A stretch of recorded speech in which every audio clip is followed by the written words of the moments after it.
Eh bien bonjour et bienvenue dans la soupe brûle-graisse numéro 12.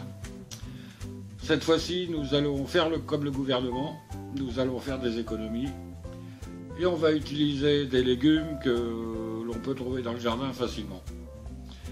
Et on va faire une soupe piquante. Piquante pour plusieurs raisons. La première, c'est que vous allez avoir intérêt à mettre des gants pour aller ramasser la plante que nous allons utiliser, ainsi que pour la travailler et la couper, parce que sinon, ça fait mal. Et l'autre raison, c'est que cette soupe va avoir effectivement un petit goût piquant qui n'est pas désagréable. C'est une soupe qu'on a beaucoup oubliée. Moi, je me rappelle avoir mangé ça quand j'étais tout petit chez ma grand-mère. Mais depuis, j'en ai jamais remangé.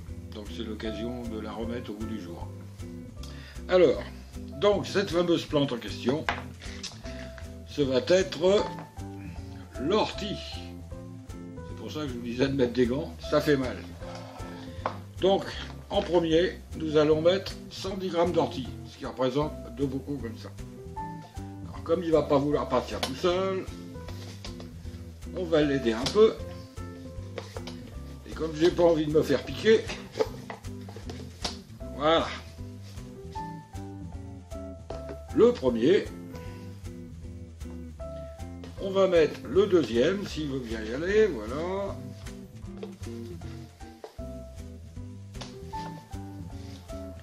Et bon, comme il va falloir pulvériser tout ça, parce que sinon le bocal est pratiquement plat, comme vous pouvez le voir, il va d'abord falloir broyer tout ça, donc on va commencer par le broyage. Alors le broyage, eh bien ça va être pendant 2 minutes. On va commencer à vitesse 5 et on va passer à vitesse 9. Parce que ça va secouer.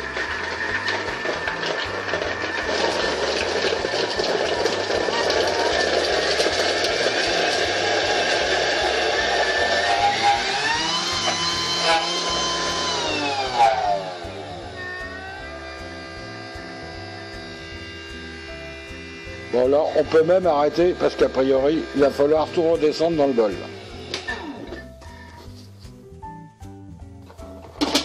Effectivement, il va falloir tout redescendre dans le fond du bol.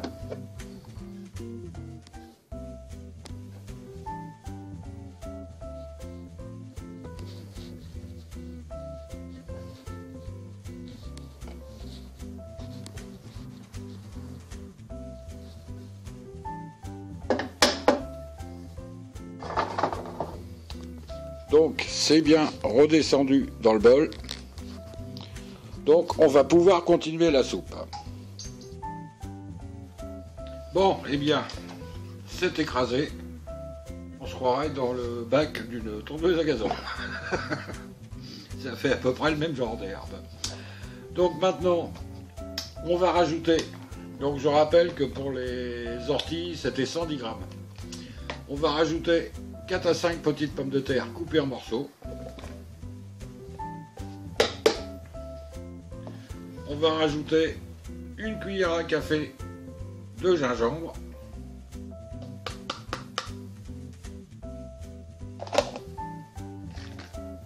Une cuillère à café de curcuma.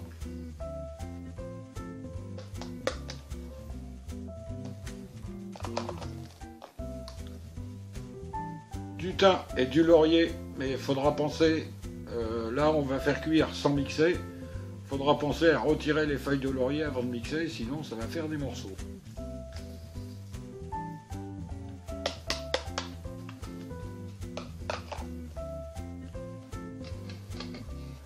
Et on va ajouter 800 ml d'eau.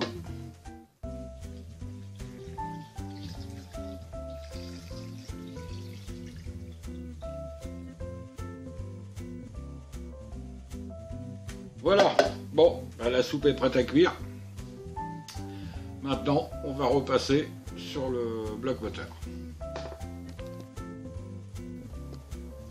Donc maintenant, on va régler la minuterie pour 20 minutes. Pardon, là je fais un peu vite.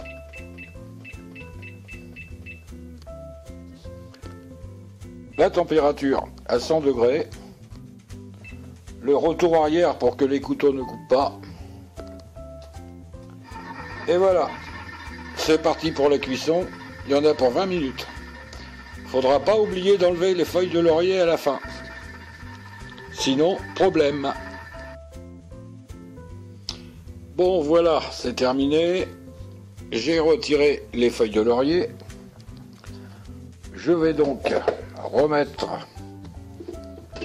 le couvercle. Et nous allons remettre à cuire pendant 8 à 10 minutes. Oula.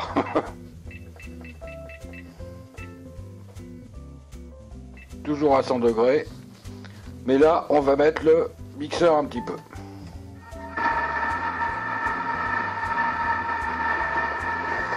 Allez, à la vitesse 3. Et on va laisser comme ça pendant les 10 minutes. Ça va, il remue pas trop. Et bien voilà, il y a un Momix qui se plaint, qui nous dit qu'il a fini. Donc on va le stopper comme ça pour l'instant. Pour les gens qui utilisent le soup maker de Philips, vous diminuez toutes les quantités par 2. Et au niveau de l'eau, vous mettez jusqu'au trait du haut. Vous mettez tout ensemble. Par contre, vous ne prenez pas la position soupe mixée. Parce qu'il y a les feuilles de laurier qu'il faut récupérer. Donc vous vous mettez en position soupe moulinée.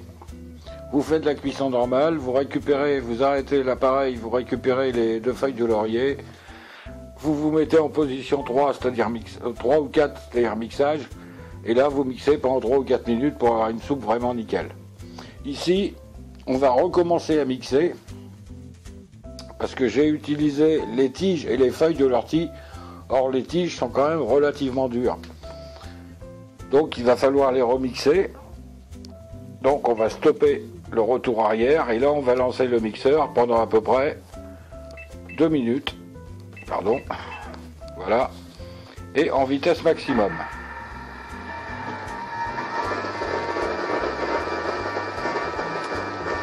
Il ne veut pas trop.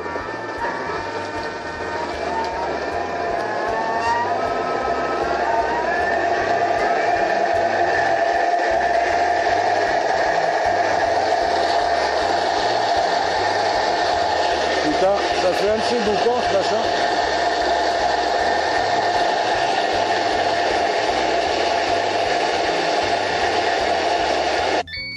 Trop peu cher, ça fait du bien quand ça s'arrête. Hein. Voilà, bon, donc maintenant, c'est terminé, c'est super bien mixé, par contre ça a l'air très très chaud. Oui, je dirais même très très chaud. Bon, bah on va servir et on va goûter. Et bien voilà, la soupe est terminée, voilà sa couleur. C'est un brun relativement foncé. On va essayer de rajouter un peu de lumière. Ouais, je sais pas si c'est mieux. Si on la voit peut-être un peu mieux. Et bien maintenant on va goûter. Avant de goûter, on va rajouter un petit peu de crème.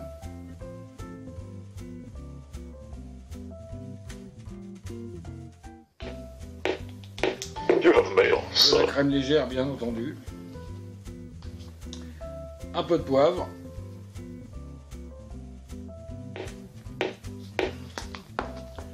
Un peu de sel. J'ai ressorti mon Big Moulin.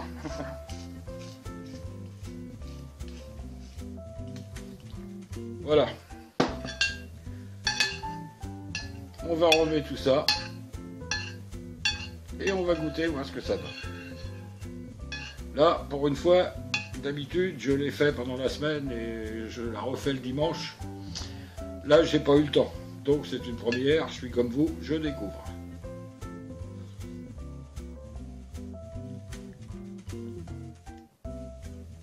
Ça manque de sel.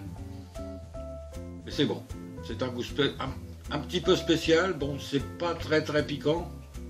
mais ça change des goûts qu'on a l'habitude d'avoir. Et a priori, c'est très agréable. Voilà, bon bah maintenant, il ne me reste plus qu'à vous souhaiter un bon week-end. Un bon week-end de Pentecôte surtout. Et moi je vais boire un petit coup à votre santé. Allez, au revoir et à dimanche prochain.